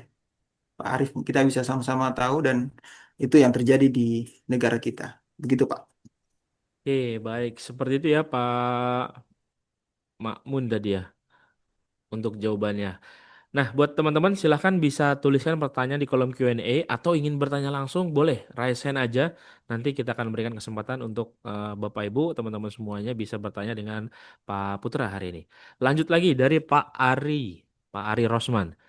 Badan Pengendalian Dampak Lingkungan dari pemerintah masih kurang peran.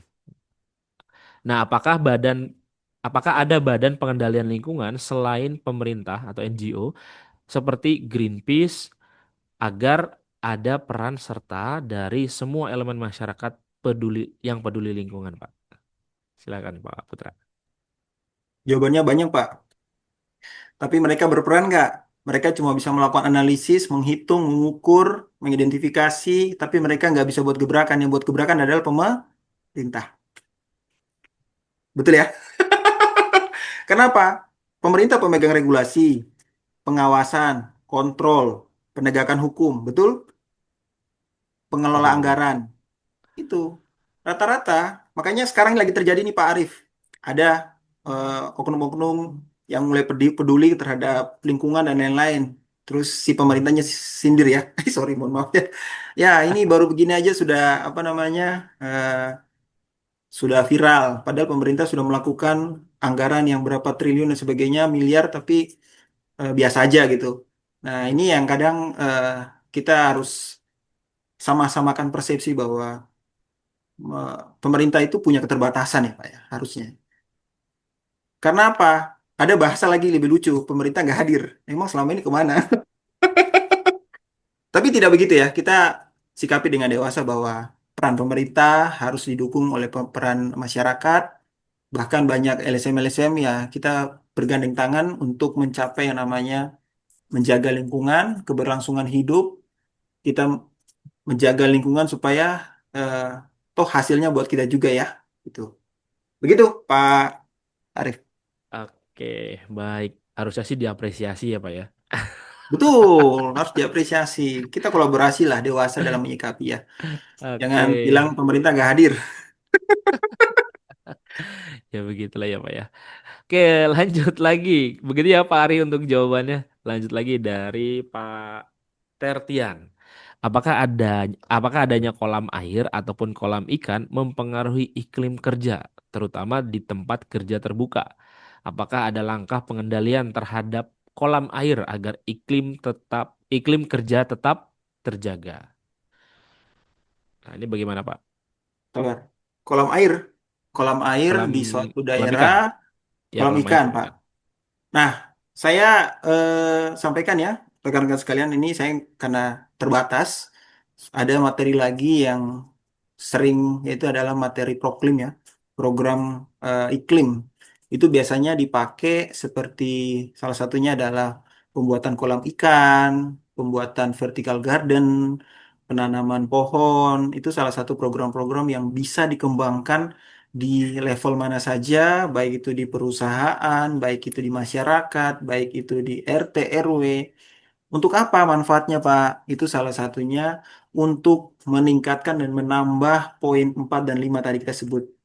Dev- Tadi kan ada tiga sektor ya, ada sektor perkebunan, ada pertanian, ada sektor kehutanan ya. Nah, semua sektor-sektor itu kita bantu untuk menyediakan pohon, membuat sarana apa namanya kayak tadi kolam ikan itu salah satunya untuk menyerap yang namanya emisi karena tiga emisi dihasilkan dari tiga sektor tadi kita sebutkan.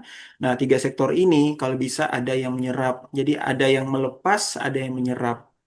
Nah, kalaupun yang melepas tidak bertanggung jawab, ini yang harus dilakukan penegakan hukum. Sedangkan yang menyerap dari program-program ini program iklim. Dan ini harus digadang supaya semua masyarakat, semua eh, apa ya manusia yang ada di Indonesia ini peduli bahwa kita berkontribusi dalam memberikan dan memastikan bahwa iklim tetap terjaga. Program itu bagus, Pak. Itu masuk dalam program Proklim ya, yang tadi disebut membuat kolam itu malah lebih bagus, Pak. Tapi itu lagi, Pak, apakah bermasalah nih untuk bukan lahan gitu. Tapi saya rasa kalau kolam ikan ya paling ukurannya tidak sebesar apa ya, pasti cukup untuk dipakai untuk kebutuhan yang sifatnya pribadi ataupun mungkin korporasi, pasti tidak sebesar dan tidak semasif itu gitu. Oke, baik. Nah, seperti itu ya untuk jawabannya Pak Tertian. Lanjut lagi dari Pak Dede Wahdiat. Pak Dede bertanya, apakah pembangkit listrik tenaga surya mempengaruhi efek rumah kaca, Pak? Dan apa dampak yang disebabkan dari pembangkit listrik tersebut? Silakan Pak Putra.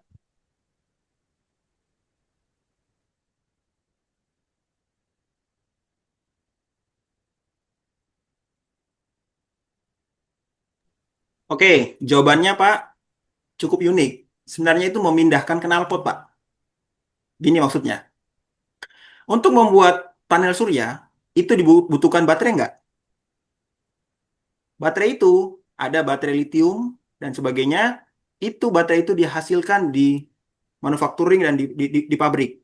Pabrik itu mengeluarkan yang namanya emisi dan karbon dalam proses peleburannya. Betul. Namun, yang dihasilkan baterai dalam suatu instalasi mobil listrik, kita tahu oh mobil listriknya tidak menghasilkan karbon, tapi karbon knalpot itu dipindahkan ke sana, Pak. Pada prinsipnya sama, tapi hanya memindahkan knalpot. Begitu. Apakah signifikan? Harus ada hitungannya ya, Pak ya. Gitu.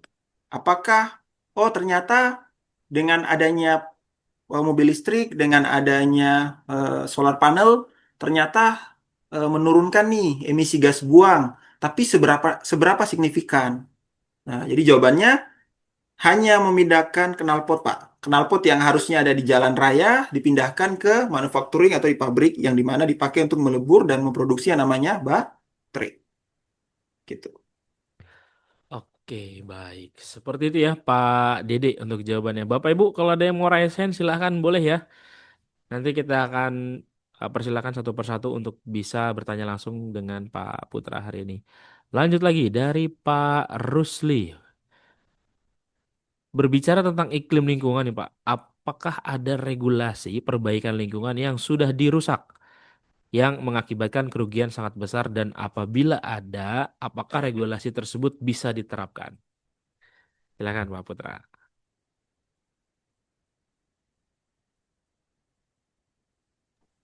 Oke, baik. Peraturan tersebut hanya berlaku kepada si perusahaan tersebut yang membuat perusak. Nah, makanya ada namanya pajak karbon. Nah, 30.000 per ton CO2 ekuivalen. Nah, jadi si perusahaan tersebut, kamu ngerusak nih, kamu harus kasih subsidi dan kamu dikasih pajak. Itu yang dipakai tadi. Apakah nilai tersebut masih relevan? Bisa saja mungkin sekarang masih 30.000, besok bisa jadi ditambah nih. Bisa 60.000 bahkan bisa lebih. Jadi ini adalah bentuk punishment ya menurut saya kepada si perusahaan PT yang core bisnisnya, usahanya menghasilkan emisi. Nah, untuk regulasinya, tadi kita merujuk kepada Permen Kemenkeu ya. Terus dari LHK, kalau untuk pengerusakan hukum, hutan, mereka kan ada analisis dampak lingkungan dan lain itu ada eh, izin lingkungan, di situ ada Direktorat Penegakan Hukum, Gakumnya, jika si PT atau perusahaan dengan sengaja ataupun melakukan perusakan terhadap lingkungan. Nah, pertanyaannya, apakah si kementeriannya betul-betul independen nih, tanpa diintervensi nih untuk melakukan penegakan hukum, gitu Pak Arif? Ataukah diizinkan nih, ataukah cuma dilakukan pembinaan? Kan kayak gitu aja kan biasa seperti itu. Ataukah mau melakukan pencabutan izin? Nah, kemarin kan dalam kasus ini saya dengar itu kayaknya Pak Menteri Kehutanan itu mengambil langkah mau pencabutan izin ya untuk beberapa perusahaan ya, Pak Arif ya. Nah, Ya, betul kita Pak. lihat apakah betul-betul dilakukan ataukah cuma pembinaan. Nah, gitu kan. Begitu Pak Arif. Oke, baik ya. Terima kasih nih Pak Putra. Luar biasa. Mirip-mirip pinggir-pinggir jurang nih Pak ya. Lanjut lagi. Pak Wasesa. Oke. Apakah ada kebijakan atau rencana adaptasi khusus untuk melindungi pekerja dari dampak perubahan iklim seperti paparan panas berlebih saat bekerja di luar ruangan?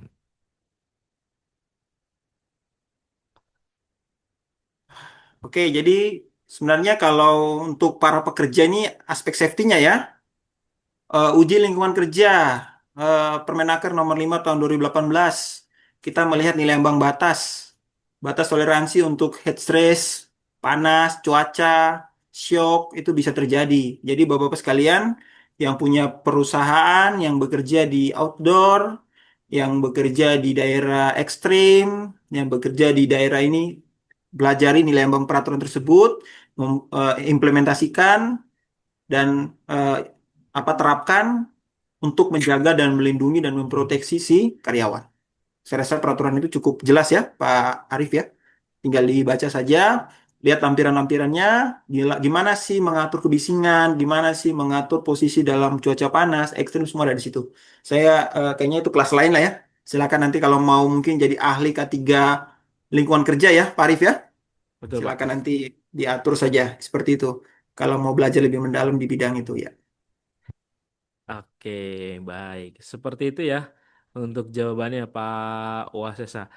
Bagi Bapak Ibu yang ingin bertanya langsung, silahkan boleh raise hand. Tadi saya lihat perasaan ada yang raise hand deh. Oke, silakan bisa raise hand. Nanti kita akan berikan kesempatan untuk bisa bertanya langsung ya dengan Pak Ocep. Ada yang raise hand Bapak Ibu? Kalau tidak, kalau belum ada, saya lanjut dulu ke kolom Q&A ini. Ya, lanjut dulu ya, sambil Bapak Ibu raise hand. Dari Pak Dede. Oke, pertanyaannya adalah perusahaan Pak Dede sudah menerapkan perhitungan emisi ISO 14064 Hmm, 2018. Nah, tiap tahunnya dan diverifikasi oleh pihak ketiga. Sejauh ini betul. bagaimana pajak karbon sudah diberlakukan di Indonesia, Pak? Dan bagaimana dengan nilai kuota pajak karbon tiap perusahaan yang menghasilkan emisi berbeda-beda antar perusahaan? Ah, silakan Pak Putra.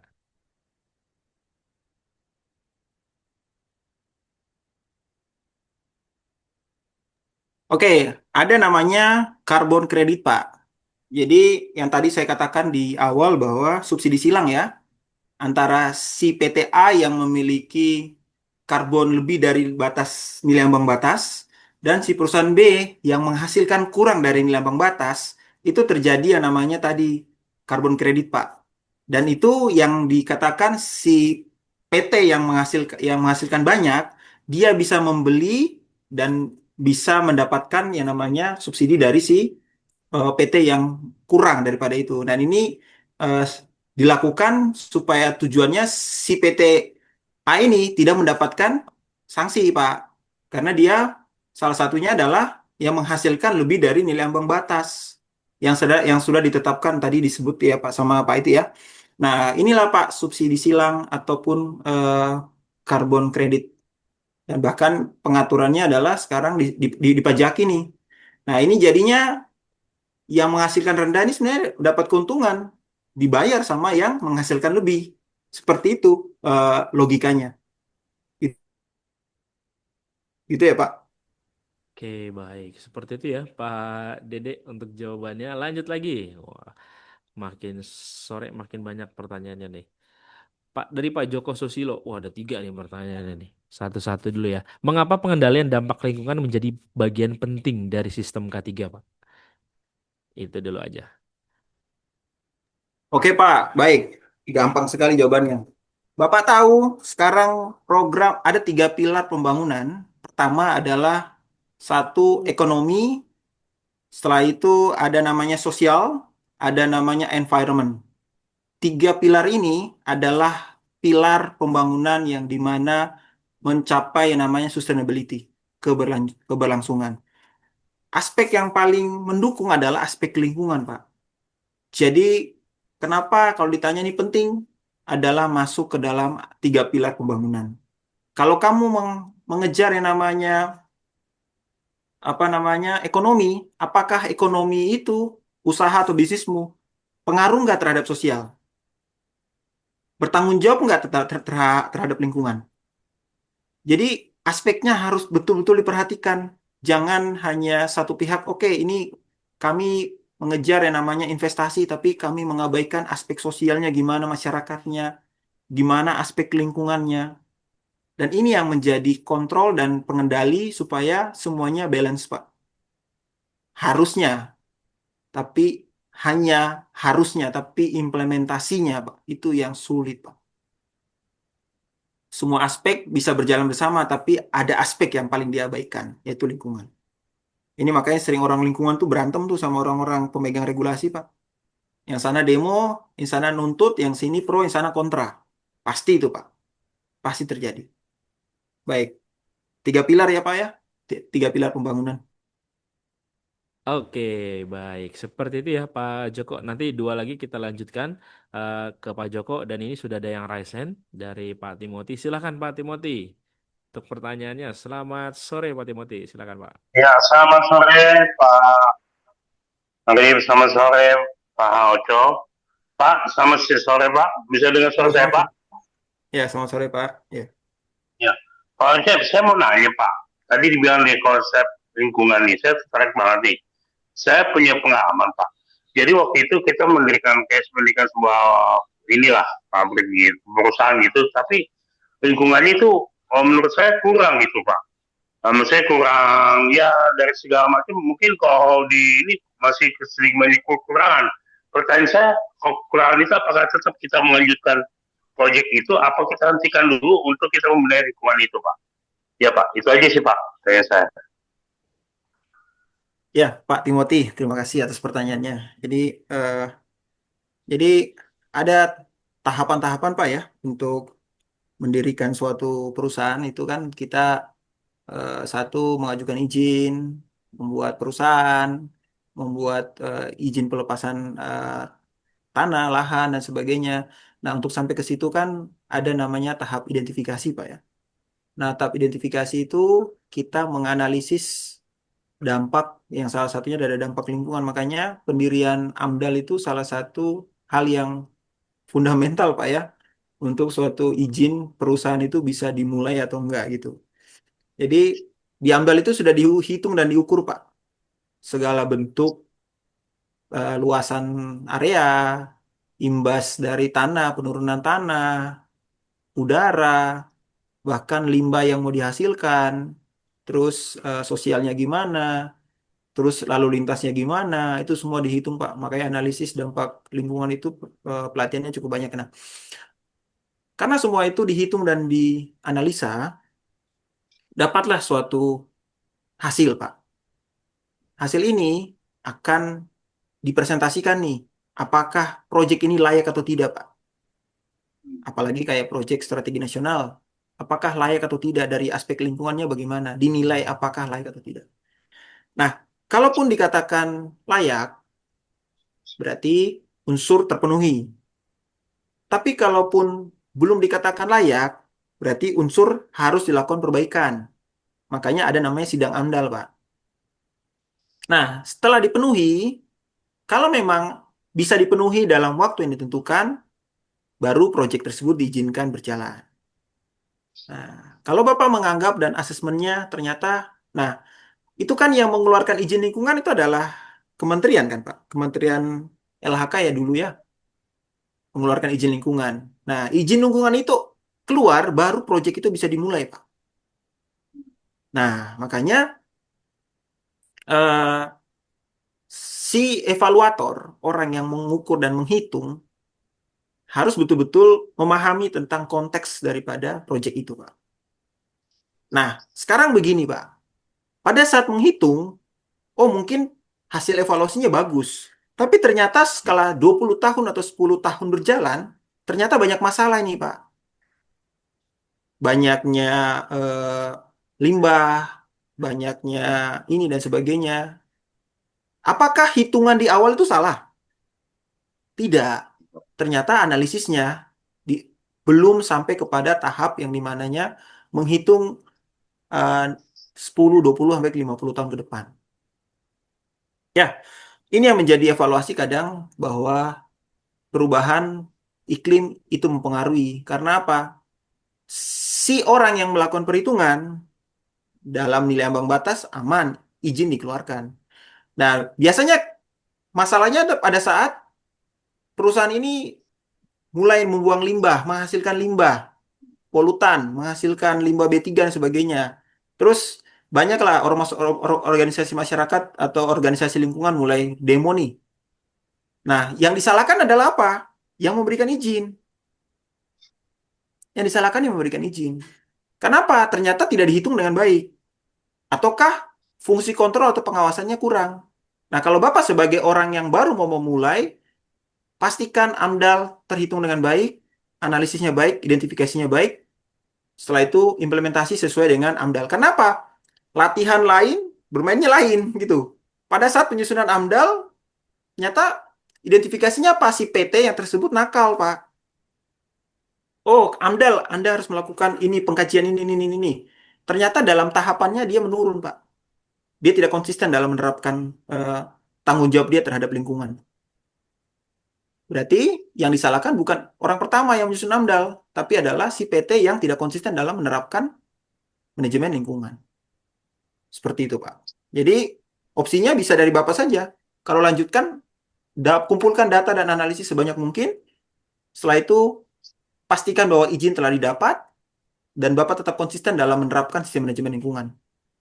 Banyak kok panduan dan guidance-nya, ISO 14000.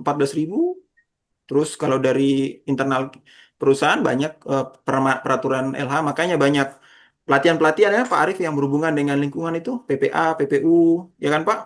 Terus ada PLB 3 itu semua kan salah Betul, satu betul. instrumen yang dipakai untuk memastikan sumber daya manusianya bisa mengelola lingkungannya. Begitu. Begitu Pak Timothy. Saya rasa nggak ada masalah Pak. Lanjutkan, yang penting Bapak tanggung jawab dan konsisten Pak. Jangan latihan awal lain, main lain Pak. Iya. Oke, baik. Seperti itu ya Pak Timothy untuk jawabannya. Baik, lanjut lagi dari Pak Joko yang tadi ya. Pertanyaan kedua, apa risiko ketiga yang timbul Pak akibat pengelolaan limbah yang tidak sesuai dengan standar lingkungan? Silakan Pak. Oke, terima kasih. Oke, Pak. K3 itu kita bicara tentang kecelakaan kerja, penyakit akibat kerja, pencemaran lingkungan. Betul ya, Pak Arif ya? Tiga aspek. Betul. Ketiga itu pasti. Kalau dari aspek limbah, jelas kalau kecelakaan kerja kita bisa terjadi apa namanya kena tumpahan atau kita terpapar terhadap merkuri, bisa terpapar terhadap limbah B3. Limbah B3 itu banyak Pak. Baca di Permen LH nomor 6 tahun 2021 tentang pengendali limbah B3. Kita identifikasi limbahnya banyak jenisnya, tipe A, tipe B, terus kalau dari aspek ketiganya, kita bisa terpapar kena penyakit akibat kerja. Kalau dari limbah, kita bisa mengalami gangguan seperti mungkin terjadi cancer, bisa terjadi mungkin penyakit-penyakit yang menyebabkan apa namanya penyebab langsung atau tidak langsung. Biasanya ada yang kronik ataupun akut. Rata-rata kalau penyakit yang berhubungan dengan limbah itu biasanya bisa kronis, bisa akut. Nah, jadi Bapak sekalian baca peraturannya di situ banyak keterangan yang detail tentang mengatur limbah dan bagaimana penyakit akibat kerja. Ya, seperti itu ya Pak. Penyakit akibat kerja banyak sekali ya. Saya nggak bisa sebut satu-satu. Pokoknya kalau limbah, makanya kalau di K3 ada namanya MSDS ya, Pak Arif ya. Material Safety Data Sheet. Jadi Betul. mengidentifikasi material-material yang atau bahan-bahan yang kita pakai, baik itu B3 atau non B3, supaya di pengendaliannya bisa sesuai. Nah, ini harus dibedakan nih, limbah. Apa bedanya limbah dengan sampah? Sampah itu dihasilkan oleh rumah tangga. Limbah dihasilkan oleh industri. Jadi jangan sampai limbah dilempar ke tempat sampah.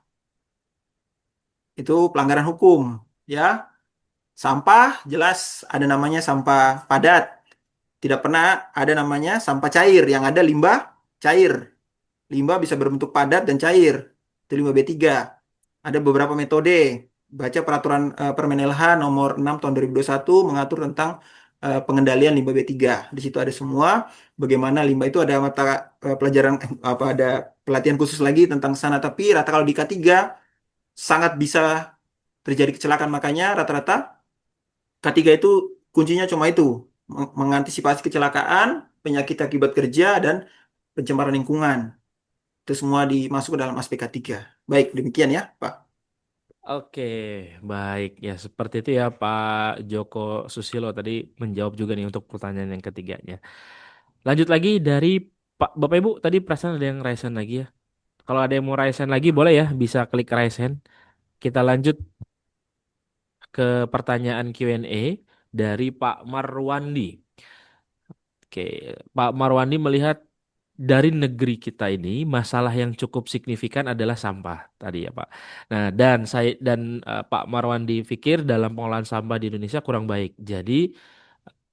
Ma, jadi masih Pak Marwandi ini masih melihat banyak menghasilkan emisi gas karena barang yang mereka hasilkan. Nah, pertanyaannya adalah apalagi Indonesia berdasarkan apa nih persentasi Pak Putra harus mengurangi 29% emisi gas dunia. Kira-kira apakah pemerintah sudah melaksanakan program ini Pak yang untuk mengurangi 29% emisi gas dunia ini Pak? Silakan Pak Putra. Oke, baik. Ini Pak, kita bedakan ya. Kalau sampah, emisi yang dihasilkan adalah metana. Kalau kalau limbah itu menghasilkan sorry, kalau tadi menghasilkan CO2. Nah, metana itu kalau Bapak-bapak sekalian tahu itu biasanya kalau di sepi sepi tank itu kan menghasilkan metana, Pak. Makanya mudah meledak dan mudah terbakar. Oke. Jadi sedangkan kedua-duanya berkontribusi terjadi gas rumah kaca. Setuju, Pak? Gas rumah kaca disebabkan oleh eh, tapi yang paling porsi paling besar yaitu dari yang tadi industri, Pak, karena dihasilkan CO2. Nah, semuanya bagian daripada itu. Nah, salah satu program pemerintah tadi kan kita bilang bahwa pemerintah buat eh, kebijakan nih menetapkan 29%. Oke. Programnya apa? Apakah 29% hanya ditetapkan sebagai program, tapi ternyata implementasi untuk mencapai itu apakah sudah dibuat atau belum? Nah, salah satu kita di Indonesia tuh kurang ini, Pak. Kurang menurut saya ya, kurang kurang peduli, Pak. Kurang aware karena Ini belum masalah utama, Pak. Beda dengan di luar negeri. Tapi masalah yang belum belum menjadi masalah prioritas. Nah, jadi karena bukan prioritas, makanya peraturan-peraturannya juga belum menjadi prioritas gitu, Pak. Nah, walaupun ada nih peraturan, tapi pengawasan dan implementasinya apakah betul sudah dilakukan atau belum? Gitu.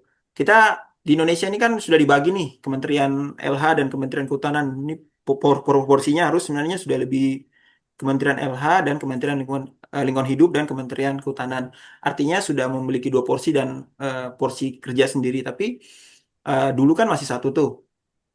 Nah, dengan dibagi dua, analisa saya harusnya lebih inilah ya, lebih porsinya lebih tajam lagi ya, lebih fokus kepada apa yang menjadi substansi dan menjadi masalah di sektor tersebut. Nah, kita kalau lihat dari sektor perubahan lingkungan, perubahan iklim, itu salah satu yang berpengaruh adalah si Kementerian Kehutanan, karena porsinya besar banget, Pak, mengelola kelestarian hutan. Terus aspek penting adalah menjaga eh, apa namanya, memberikan izin lahan. Itu salah satunya, Pak. Makanya eh, cara pengendaliannya adalah ada di tangan atau di pundaknya pemerintah. Kita banyak ngomong, banyak bicara, kita nggak bisa action, Pak. Makanya banyak analisa yang dari luar negeri datang mengukur dan menghitung di Indonesia dan lain-lain. Ya data saja. Bahkan di lingkup akademik sekalipun di kampus dan universitas itu cuma menghitung, Pak. Makanya nanti pada saat isu itu sudah angkat ke permukaan, baru tuh ahli-ahli lingkungan dipanggil tuh. Panggil, dikumpulkan, baru dikasih analisis-analisisnya, perhitungan-perhitungannya. Nah, padahal eh, pimpinan kita yang dulu di tahun 2015 sudah naikkan nih kontrak. Ini 29% nih. Kamu jalanin ya. Ya, seperti itu ya rekan-rekan sekalian. Kita harus akui eh, koki kok koki lain, masakannya lain, Pak. Siapa yang memimpin atau siapa yang memiliki kewenangan, aturan dan kebijakannya bisa berbeda. Begitu ya Pak Arif ya? Betul, Pak. Oke, baik. Seperti itu ya, Pak Marwandi untuk jawabannya. Dan nggak kerasa sudah pukul 3 sore ya ternyata ya Bapak Ibu semuanya. Semua pertanyaan sudah dijawab dan buat Bapak Ibu semuanya yang belum mengisi absensi saya ingatkan sekali lagi silakan bisa mengisi absensi karena waktu sudah menunjukkan pukul 3 sore. Mari kita sama-sama dengarkan dulu closing statement dari pembicara kita hari ini kepada Pak Putra dipersilahkan.